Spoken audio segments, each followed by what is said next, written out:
guys, Work here, welcome back to the bench. Today let's talk about something that doesn't get nearly enough love here on the channel, and that is knives.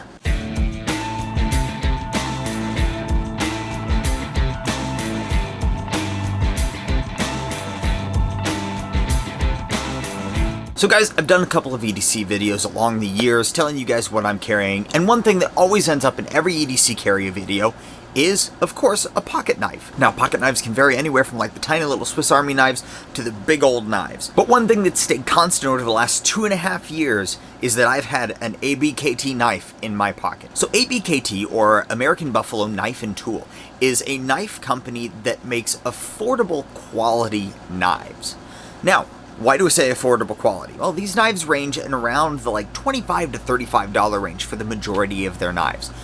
The cool thing about these knives is that they are all ball bearing flippers. So instead of an assisted open like a Kershaw, or just kind of a pretty smooth knife like a Spyderco or something, these knives all have ball bearings in them to assist with blade opening. Now, over the years, I've actually had 3 of these knives. So let me go through this really quick and explain to you what I've got. First up is this guy. This was my first ABKT knife. This is the Phantom Spectre, and this is still by far my favorite of the bunch. A couple of the features of this one that I absolutely love is the ultra smooth opening. This knife is just a glorious knife to operate. That is absolutely no assist on that knife. It just opens that simple. And it closes just as easily. The cool thing about these ball bearings is, so that I'm just going to let go and it's going to close. The ball bearings make these things so smooth that they don't need an assist.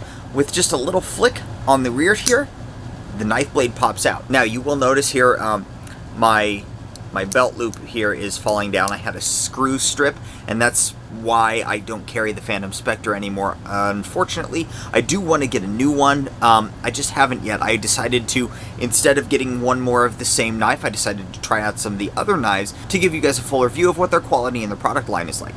Now, up here in the front, you have a Tonto style blade, which is my favorite blade shape in all of my pocket knives. I love Tonto shaped blades. There's just so much versatility with that blade style that I absolutely love it.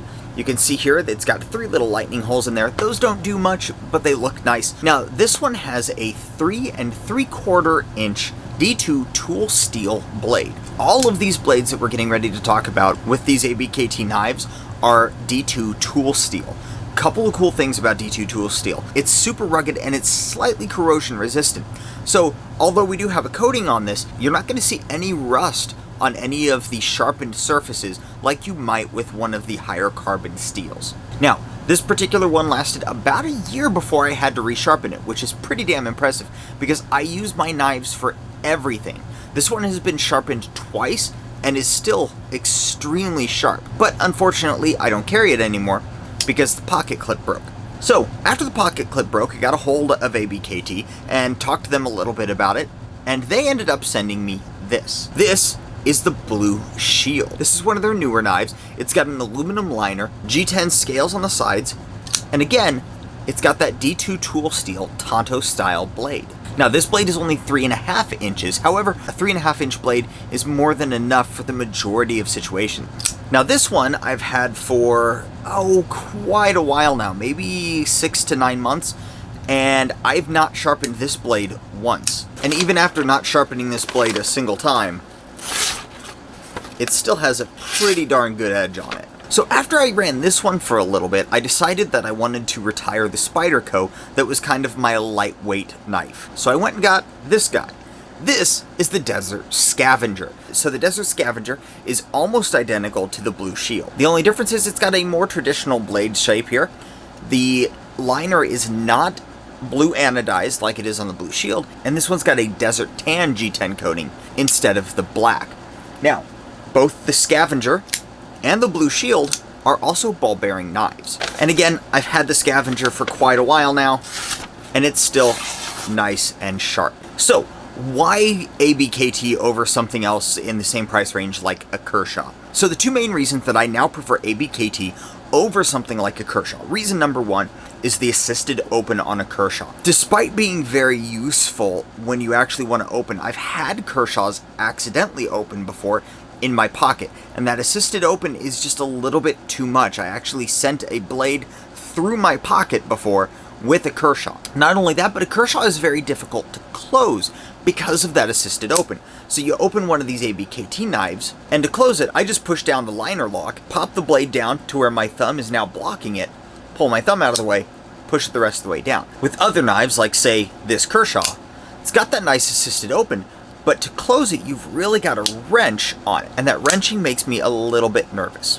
And then other knives, like this folding razor from CRKT, have no assisted open, and when you go to close it, that blade is just a little too close to my thumb because it doesn't have that thumb spike going out the back. Now, the second reason that I prefer the ABKT knives to the Kershaw knives is, for some reason, and don't get me wrong, I am not a knife steel person. I don't know steels for knives, but the D2 tool steel that ABKT uses seems to hold up better than the steel that Kershaw uses. Typically with a Kershaw, I would end up having to resharpen it within 3 months of owning it, depending on use. And then I'd have to resharpen it quite often after that to maintain an edge. With the ABKT knives, that tool steel holds the edge fantastically. I cut a lot of cardboard, which, as we all know, is pretty hard on knives.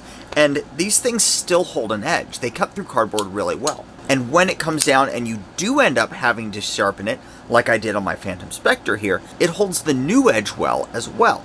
And that's something that I've always found was a problem with Kershaw. They dulled quickly, and then after that, my regrinds on the edge just didn't hold nearly as long as the original one did. These regrinds don't hold as long either. However, they do hold longer than the Kershaw ones, meaning that I can get more use out of a single sharpening. So combine both of those benefits with the amazing smoothness of a ball bearing knife, and that's pretty much ABKT in a nutshell. Now, down in the description below, you're going to find affiliate links to all 3 of these ABKT knives that I've shown you. You can find way more knives from them on both their website, which I'll link down in the description as well, and Amazon. They've pretty much got a knife for every flavor. Whether you like the longer single blade knives like I've got, the traditional multi-blade knives, or even fixed blade knives, ABKT's got something that you would like. That's it for this time, guys. The review of the Blue Shield, the Desert Scavenger, and the Phantom Spectre knives from ABKT. Remember, if you found this video useful, go ahead and like and subscribe down below. If you like what we do here on the channel and you want to help out a little bit, hop on over to our Patreon page. Remember, I appreciate every one of you, and until next time, do your research, get informed, and get to work.